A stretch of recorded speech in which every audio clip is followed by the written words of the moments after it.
Good morning student. Last class में हमने Coulomb's को डिस्कस कर लिया था और उसका वेक्टर फॉर्म भी हमने डिस्कस कर लिया था, ठीक है ना। उसके बाद अपना जो टॉपिक है वो है force due to multiple charges. Coulomb's को हमने ये सीखा कि दो चार्जेस के बीच जो फोर्स लगता है उसका मैग्नीट्यूड क्या होता है, उसकी डायरेक्शन कैसे फाइंड आउट करते हैं, वो चीज़ हमने क्लियर कर ली। अब अगर दो से चार्जेस अपने पास हों, दो से ज़्यादा स्टैटिक चार्जेस, मतलब कहीं किसी सरफेस पे दो से ज़्यादा चार्जेस हों, किसी एक पर्टिकुलर चार्ज पे हमें फोर्स कैलकुलेट करना हो तो उसको हम कैसे कैलकुलेट करेंगे। तो उसके लिए हम एक टॉपिक लिख रहे हैं force due to multiple charges, और इसमें हम सुपरपोजिशन प्रिंसिपल भी यूज करेंगे। बहुत सिंपल है। ध्यान से देखो, मेरे पास एक XY प्लेन है जिसमें बहुत सारे चार्जेस रखे हुए हैं। मैं कंसीडर कर लेता हूँ बहुत सारे चार्जेस। सपोज एक XY प्लेन, ध्यान से देखो, जिसमें एक चार्ज दिया है Q1, R1 पोजीशन, Q1 की पोजीशन क्या मानी R1। उसके बाद फिर दूसरा चार्ज दिया सपोज Q2, उसकी पोजीशन क्या होगी R2 बेटा। ओरिजिन से हम देखते हैं पोजीशन। उसके बाद Q3, Q4 up to Qn। Suppose मैंने एक Q1 चार्ज भी लिया हुआ है जिसकी पोजीशन क्या रखेंगे Rn वेक्टर। और अब मैं एक जनरल टेस्ट चार्ज ले लेता हूँ Q0। जनरल क्या ले लेता हूँ, एक टेस्ट चार्ज Q0।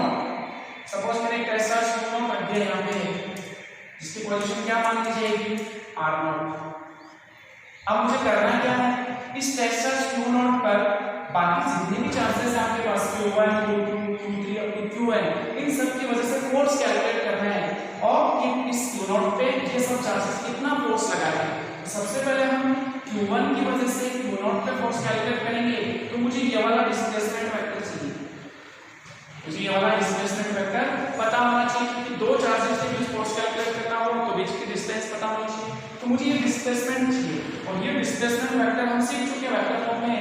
तो ये आपका R1 वेक्टर, ये R0 वेक्टर, तो मैं इसको क्या लिख सकता हूँ R01 vector.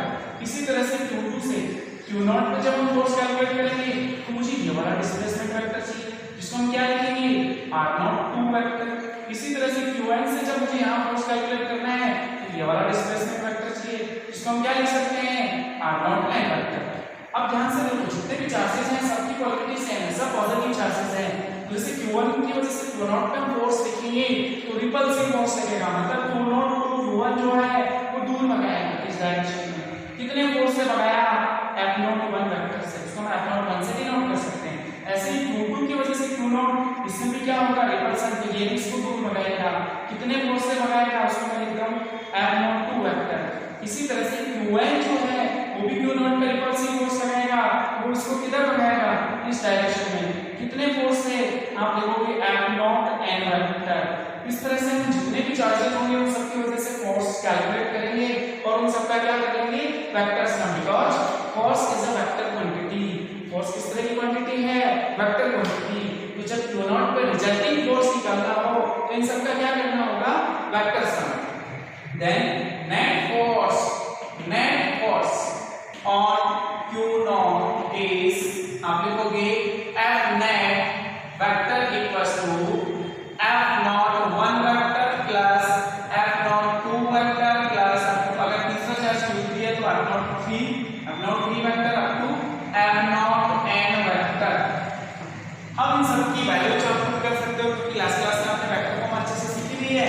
Then F net कितना हो जाएगा, F net vector equals to F01 force on Q0 due to Q1, क्या लिखा जाएगा K Q1 Q0 upon displacement vector है R0 वेक्टर के मैग्नीट्यूड का होल क्यूब R01 वेक्टर, ठीक है। इसी तरह से F02 vector force on Q0 due to Q2, इसको हम कैसे लिखेंगे K Q2 Q0 upon R02 vector के मैग्नीट्यूड का whole cube R02 vector plus up to third fourth, जितने भी चार्जेस हैं सबकी वजह से लिखेंगे। और लास्ट में पहले भी आपने क्वेश्चन किया है, इसको क्या लिखा जाएगा K Qn Q0 upon R0n vector के मैग्नीट्यूड का whole cube R0n vector. Clear है बेटा, जितने भी चार्जेस होंगे उन सब की वजह से फोर्स कैलकुलेट करो और उन सबका क्या कर दो वेक्टर सम। देखो हमने वेक्टर के साथ लिखा है, या हमने फर्स्ट चार्ज की वजह से जो फोर्स लिखा उसका मैग्नीट्यूड ये उसकी डायरेक्शन, ऐसे ही सेकंड की वजह से third fourth up to nth charge की वजह से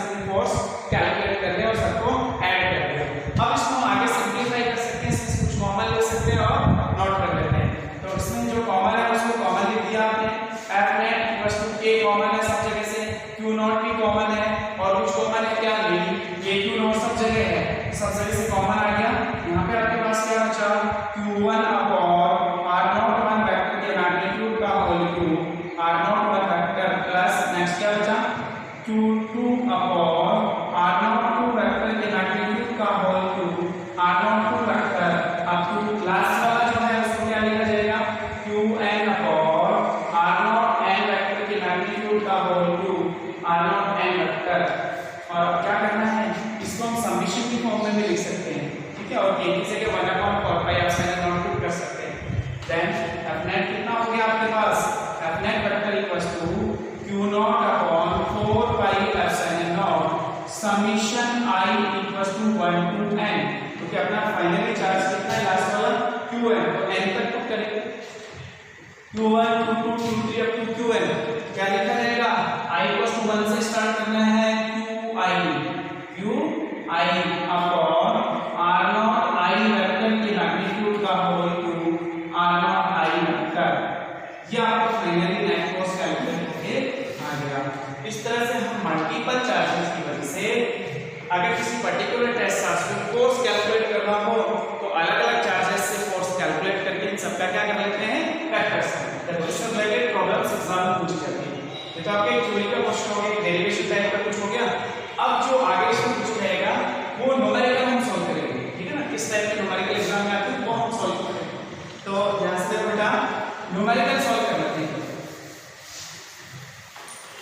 जैसे ट्रायंगल का क्वेश्चन आ जाता है, स्क्वायर का क्वेश्चन आ जाता है, पेंटागोनल का आ जाता है, कुछ भी पूछ सकता है आपसे। मतलब दो से ज्यादा आपके पास चार्जेस किसी सिस्टम में हो और फिर उसकी वजह से आपको फोर्स कैलकुलेट करना हो, किसी एक पर्टिकुलर चार्ज पे फोर्स कैलकुलेट करना हो तो हम कैलकुलेट कर सकते हैं। तो जनरल एग्जांपल लेके चलते हैं ट्रायंगल। आपके पास एक इक्विलैटरल ट्रायंगल है, आपके पास क्या है, इक्विलैटरल ट्रायंगल, जिसकी साइड स्मॉल a मान ली, साइड क्या मान ली, स्मॉल a। इस वाले वर्टेक्स को a से डिनोट कर दिया, इसको आपने b से डिनोट कर दिया और इसको आपने c से डिनोट कर दिया आपसे। और तीनों वर्टेक्स पे इक्वल चार्ज रखा हुआ है, यहाँ पे भी 2 रखा हुआ है, यहाँ पे भी 2 रखा हुआ है और यहाँ पे भी। आपके पास एक सिस्टम, एक ट्रायंगल है जिसके तीनों वर्टेक्स पे इक्वल मैग्नीट्यूड का चार्ज q स्मॉल q रखा हुआ है। साइड क्या है इसकी, स्मॉल a। और आपसे क्वेश्चन में पूछा है किसी एक वर्टेक्स पे नेट फोर्स कैलकुलेट करना, चाहे a पे कैलकुलेट कर लो, चाहे b पे कैलकुलेट कर लो, चाहे c पे कैलकुलेट कर लो। सपोज आपसे पूछा जाए कि b पे नेट फोर्स कैलकुलेट करो, तो आपसे क्वेश्चन पूछा find net force on b पे कैलकुलेट करना है, a पे भी कैलकुलेट कर सकते हैं। आपसे क्वेश्चन पूछा कि b पे नेट फोर्स कैलकुलेट करो, तो देखो b पे जो चार्ज है स्मॉल q, उस पे ये वाला चार्ज भी फोर्स लगेगा और ये वाला चार्ज भी फोर्स लगेगा। दोनों फोर्सेस कैलकुलेट करो और उन दोनों का रिजल्ट हम कैलकुलेट कर लेते हैं। जैसे b पर c की वजह से फोर्स कैलकुलेट करना है तो आप ध्यान से देखो, b और c पे जो चार्जेस रखे हैं उनकी पोलैरिटी सेम है और प्लस है, तो प्लस प्लस में फोर्स कैसा लगेगा, रिपल्सिव, दुश्मनी होगी। b पे जो चार्ज रखा हुआ है स्मॉल q, उसको c वाला चार्ज जो है स्मॉल q उसको रिपेल करेगा, उसको दूर भगाएगा इस डायरेक्शन में, इसको क्या करेगा, रिपेल करेगा। इस फोर्स को मैं डिनोट कर लूं FBC, force on B due to C। अगर आपसे FBC का मैग्नीट्यूड पूछे पहले तो आप मैग्नीट्यूड इजीली सॉल्व कर सकते हो। Magnitude of FBC force on B due to C क्या हो जाएगा, कूलम्ब्स लॉ के अकॉर्डिंग दोनों पॉइंट्स पे जो चार्ज है वो इक्वल है q2, मतलब q1 की जगह भी q है और q2 की जगह भी q है और बीच की डिस्टेंस कितनी स्मॉल है। केवल मैग्नीट्यूड पूछा जाए तो फॉर्मूला क्या लेता है, k q1 q2 इक्वल है q स्क्वायर अपॉन बीच की distance k square. Equation number 1 सबको समझ आया बहुत इजी। आपने फोर्स का मैग्नीट्यूड लिख लिया, b पर c की वजह से जो फोर्स लगने रहा था वो इतना था। इसी तरह से ध्यान से देखो, इस फोर्स की डायरेक्शन में हमें पता चली c to b, मतलब इस डायरेक्शन में रिपेल करेगा, पोलैरिटी सेम इसलिए रिपेल करेगा। और डायरेक्शन में दोनों चार्जेस को मिलाने वाली जो लाइन है, line journey between two charges, उसके अक्रॉस ही लगा है फोर्स। ऐसा नहीं इधर लगा दिया या इधर लगा दिया, ऐसा नहीं होता। उसके बाद देखो आप a पे जो चार्ज रखा हुआ है स्मॉल q और b पे जो चार्ज रखा है स्मॉल q, इनके बीच भी फोर्स लगेगा। तो b पे हम कैलकुलेट कर रहे हैं तो a वाला जो स्मॉल q चार्ज है b वाले स्मॉल q को क्या करेगा, ये भी रिपेल करेगा साइन पोलैरिटी के कारण, ड्यू टू साइन पोलैरिटी ये भी क्या करेगा, रिपेल करेगा, दूर भगाएगा इसको।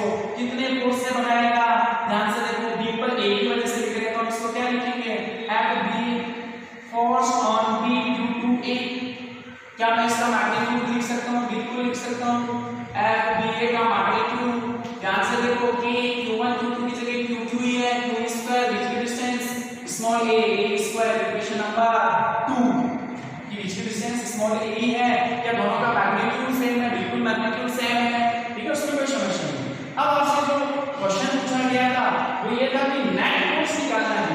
हमारे पास दो फोर्स है, एक इस डायरेक्शन में एक इस डायरेक्शन में, दो फोर्स है, मुझे इन दोनों का रिजल्टिंग फोर्स कैलकुलेट करना है। मुझे इन दोनों का क्या कैलकुलेट करना है? Resulting force. अब हम 11th क्लास में जाएंगे वेक्टर एडिशन, दो वेक्टर, देखो थोड़ा सा बता देता हूं, वेक्टर एडिशन आपने सीखना है, उसका फॉर्मूला हमेशा ध्यान रखना है। ए वेक्टर इस डायरेक्शन में, बी वेक्टर इस डायरेक्शन में, बीच का एंगल आपको पता होगा ना थीटा। अगर दो वेक्टर ए वेक्टर और बी वेक्टर के बीच का एंगल थीटा है और मुझे इन दोनों का क्या करना है? वेक्टर एडिशन, तो पैरेललोग्राम लॉ यूज करना है। पैरेललोग्राम लॉ क्या कहता है कि इन दोनों वेक्टर से जो बीच का डायगोनल जाएगा वो रिजल्टिंग वेक्टर होगा आर वेक्टर, और इसका जो मैग्नीट्यूड है आर वेक्टर का, उसका फॉर्मूला होगा under root of a square plus b square plus twice ab cos theta. ये फॉर्मूला आपको रटा हुआ रहना चाहिए, समझ में आ जाना चाहिए। दो वेक्टर जिनके बीच का एंगल थीटा हो और अगर उन दोनों का रिजल्टिंग वेक्टर निकालना हो या वेक्टर एडिशन करना हो तो फॉर्मूला होगा हमेशा a का मैग्नीट्यूड का स्क्वायर प्लस b के मैग्नीट्यूड का स्क्वायर प्लस ट्वाइस a का मैग्नीट्यूड इनटू b का मैग्नीट्यूड cos थीटा। थीटा आपको पता होगा। क्या मैं ऐसा ही कोई कांसेप्ट यहां पे अप्लाई कर सकता हूं? बिल्कुल वही करना है। यह भी आपका फोर्स वेक्टर क्वांटिटी, ये भी आपका फोर्स वेक्टर क्वांटिटी, दो वेक्टर का एडिशन करना है, दोनों का रिजल्टेंट निकालना है। मुझे पता है ये वाला एंगल कितना है? 60 डिग्री। ये वाला एंगल कितना है? 60 डिग्री। इक्विलैटरल ट्रायंगल है, क्या इसके सामने वाला एंगल ये भी 60 डिग्री होगा? Vertical opposite. और अब ध्यान से देखो, मुझे थीटा की वैल्यू पता चली 60 डिग्री है, और अब मुझे इन दोनों का रिजल्टेंट निकालना है। क्या इस डायरेक्शन में होगा, बीच में नहीं, या मैं उसको F वेक्टर लिख दूं। अब मुझे F वेक्टर का मैग्नीट्यूड चाहिए, उसने नेट फोर्स पूछा है, नेट फोर्स पूछा है बी पर, तो उसका केवल मैग्नीट्यूड सोल्व करना। डायरेक्शन तो बता ही सकते हैं, दोनों के बीच में कहीं होगी, डायरेक्शन नहीं पूछता, आपसे नेट पूछा है, आपसे F वेक्टर का मैग्नीट्यूड पूछिए तो क्या लिखोगे formula? According to this concept a का स्क्वायर मतलब आप किसी को a मान लो, इसको a मान लो, इसको b मान लो, a की जगह क्या लिखा हुआ है? fbc का स्क्वायर प्लस fba का square plus twice fbc cos theta की जगह कितनी है वैल्यू? 60 डिग्री। और अब आप fbc का मैग्नीट्यूड कैलकुलेट कर चुके हैं, ये रहा, fba का मैग्नीट्यूड कैलकुलेट कर चुके हैं, ये रहा। क्या ये दोनों वैल्यूज यहां पुट कर दें, मेरा आंसर सॉल्व हो जाएगा? तो वही होगा, f वेक्टर का मैग्नीट्यूड बेटा क्या आया निकल के? fbc का स्क्वायर मतलब इसका होल स्क्वायर, क्या लिखोगे? k square upon a square का होल स्क्वायर प्लस नेक्स्ट ये भी मैग्नीट्यूड तो नहीं है, इसको क्या लिखा जाएगा? k square upon a square का होल स्क्वायर प्लस ट्वाइस, दोनों को मल्टीप्लाई करना सेम क्वांटिटी तो इसका भी स्क्वायर हो जाएगा, twice k square upon a square का होल स्क्वायर। तो 60 सबको पता है sin 30 के इक्वल, क्या मैं इसको 1/2 लिखूंगा? बिल्कुल 1/2 लिखा जाएगा, 2 से 2 कैंसिल हो गया, और देखो अंडर रूट के अंदर 3 क्वांटिटी सेम, तीनों को ऐड करके अंडर रूट लेना है। क्या आंसर आएगा बेटा? ध्यान से देखो, तीनों को ऐड करेंगे, 3 टाइम्स ऐड करेंगे, 3 से मल्टीप्लाई हो जाएगा, अंडर रूट लेंगे 3 का अंडर रूट 3, इसका स्क्वायर का अंडर रूट क्या रह जाएगा? k square upon a square, square हो जाएगा। ये आपका नेट फोर्स आ गया 8 पॉइंट बी, ठीक है ना? बी पे हमने नेट फोर्स कैलकुलेट कर लिया, ये आपकी सिंपल सी प्रॉब्लम थी। इसमें हमने क्या किया? ट्रायंगल लिया, इक्विलैटरल ट्रायंगल, इसके वर्टेक्स के इक्वल चार्ज रखे थे q और किसी एक वर्टेक्स पे नेट फोर्स पूछा था। इस टाइप की प्रॉब्लम पूछी जाती है एग्जाम में, ये एग्जाम में आया हुआ क्वेश्चन। अब उसके बाद देखिए ध्यान से, इसी ट्रायंगल में अगर मैं इसके सेंटर पे नेट फोर्स पूछूं तो वो वाले प्रॉब्लम को डिस्कस कर लेते हैं, उसके बाद आप स्क्वायर वाली प्रॉब्लम लेंगे तो वो आपको हमको सॉल्व करनी होगी। एक प्रॉब्लम और सॉल्व करवा देता हूं कि आपके पास ट्रायंगल तो यही है, आपके पास ट्रायंगल कौन सा है? इक्विलैटरल है, और उसके सेंटर पे कोई चार्ज रखा है, उसके नेट फोर्स पूछ लिया, सेंटर पे कोई चार्ज रख दिया और उसके क्या पूछ लिया आपसे? नेट फोर्स, ठीक है ना? तो ये आपको सॉल्व करना है। तो देखो सेम क्वेश्चन है, केवल ये जो है वैल्यू वही है सर। अब इस बार पोजीशन है, पहले हमने वर्टेक्स पे निकाला, अब हम इसके सेंटर पे नेट फोर्स निकालेंगे, क्वेश्चन वही है सेम।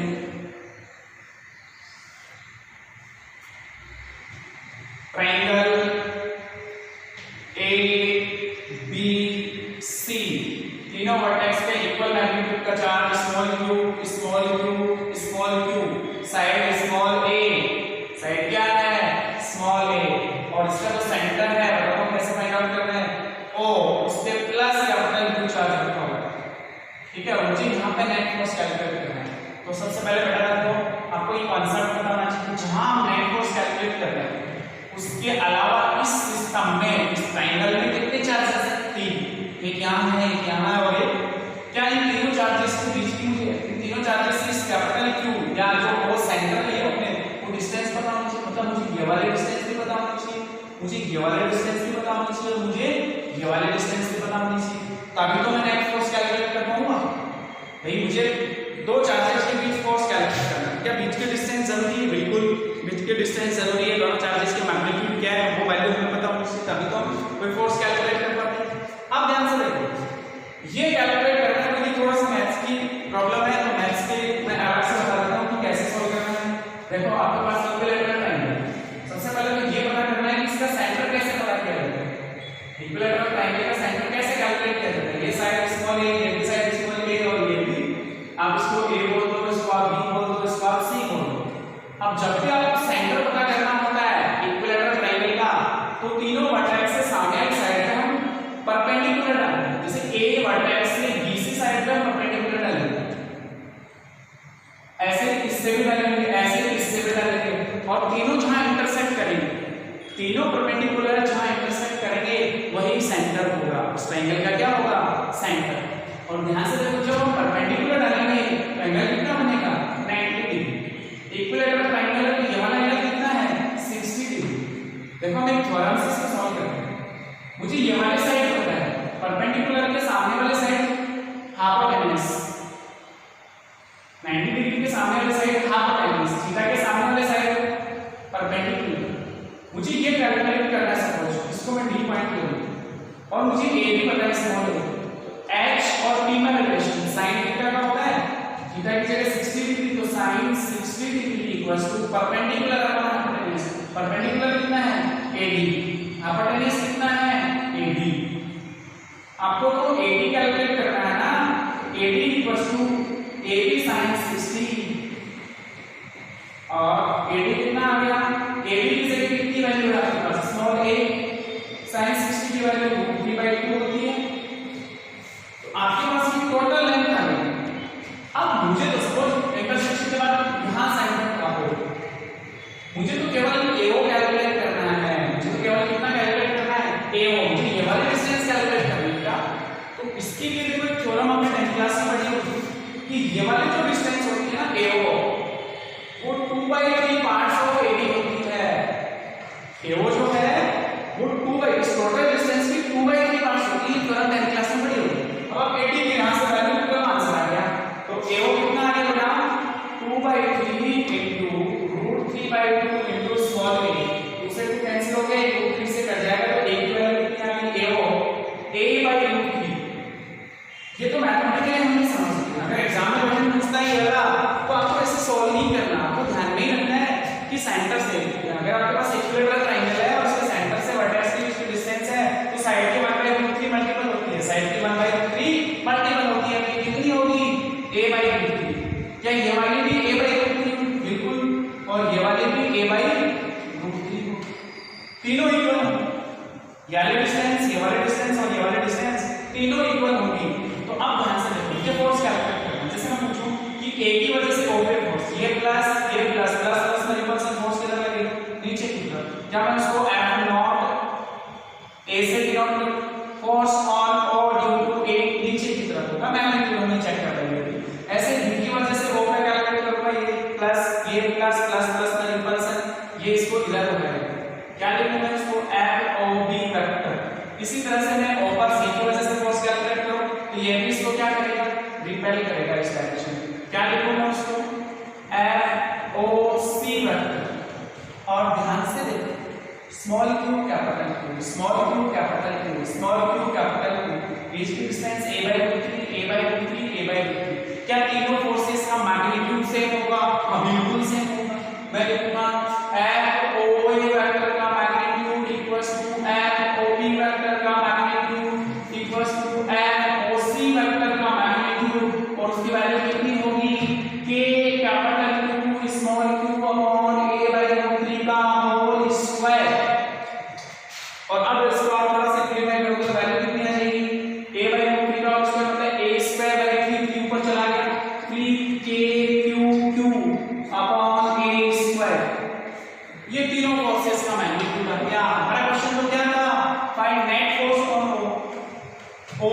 फोर्स निकालना था।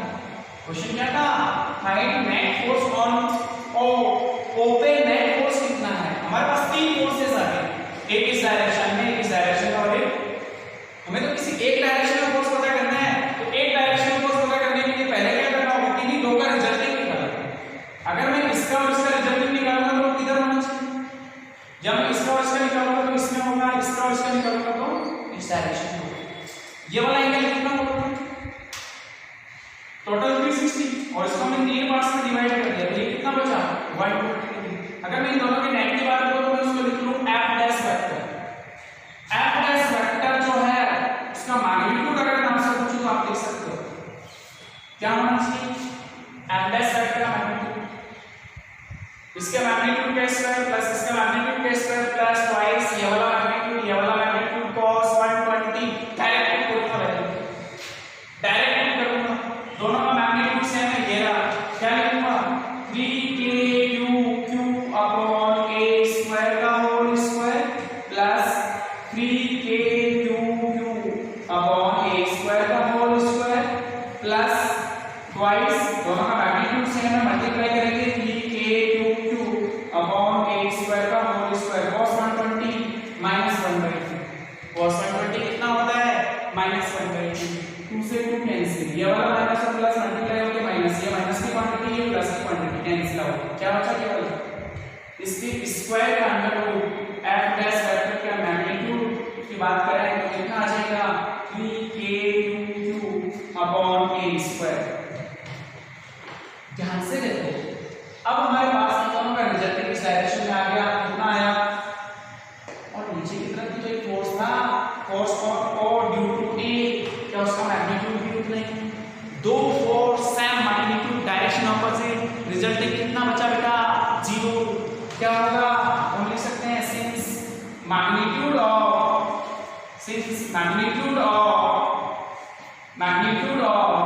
FOA vector and F dash vector is same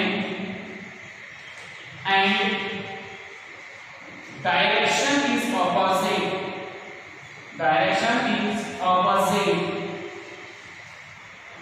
So F net equals to 0.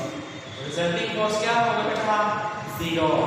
Resulting force क्या होगा 0।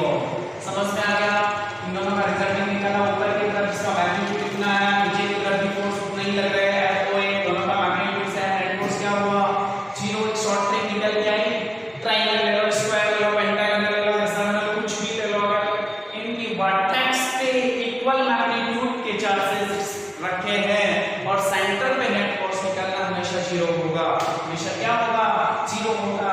अगर मैं किसी एक वैल्यू को चेंज कर देता हूं तो F net 0 नहीं आएगा, इस चीज का हमें ध्यान रखना है। ये आपकी सेकंड प्रॉब्लम ट्रायंगल से रिलेटेड, इक्विलैटरल ट्रायंगल की थी, तो हमने ट्रायंगल की दो प्रॉब्लम सॉल्व कर ली, इसके अलावा आपसे कुछ नहीं पूछेगा। अगर आपको दो प्रॉब्लम समझ में आ गई तो आप स्क्वायर वाली प्रॉब्लम भी सॉल्व कर सकते हो, जो आपको घर से सॉल्व करके लानी होगा। तो तीसरी और चौथी दो प्रॉब्लम जो है वो मैं घर के भी दे रहा हूँ, आपको ध्यान रखना है और आपको सॉल्व करके लानी है, ठीक है बेटा। तो एक स्क्वायर के वर्टेक्स पे हम निकालेंगे नेट फोर्स और एक स्क्वायर के हम सेंटर पे भी नेट फोर्स कैलकुलेट कर सकते हैं। तो इस चीज का आपको ध्यान रखना है कि कैसे कैलकुलेट करना है सारा और उसको सॉल्व करना है। और फिर डाउट हो तो ऐसे आप पूछ सकते हो। देखो आपके पास एक सिंपल स्क्वायर होगा,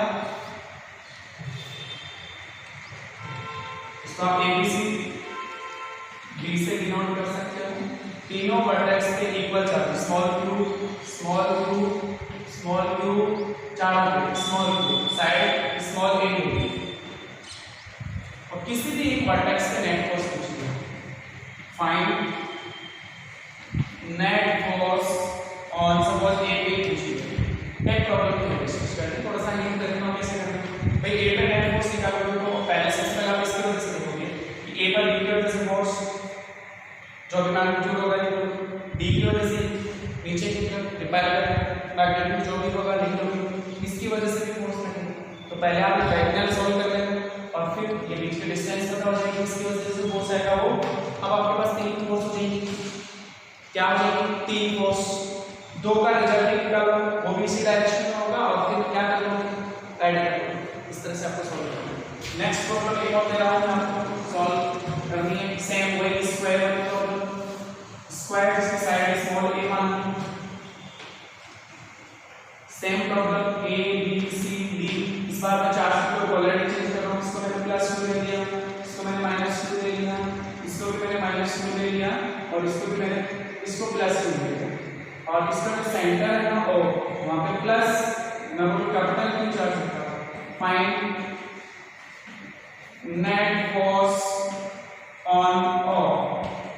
सेंटर पे नेट फोर्स कैलकुलेट करना है, तो इसको भी आपको पता होना चाहिए कैसे। पहले डायगोनल की इसको सेंटर आ जाएगा ओ, ठीक है ना। फिर चारों जी जो भी आपके पास चार्जेस रहते हैं वर्टेक्स की वजह से सबसे फोर्स लिख लो, डायरेक्शन पता चल जाएगी और फिर रिजल्टिंग फोर्स फाइंड आउट कर लो। तो ये दो प्रॉब्लम आपको घर से रफ कॉपी में सॉल्व करके मुझे बतानी है, ठीक है। और कोई भी डाउट हो तो आप मुझसे फोन करके पूछ सकते हो। Thank you.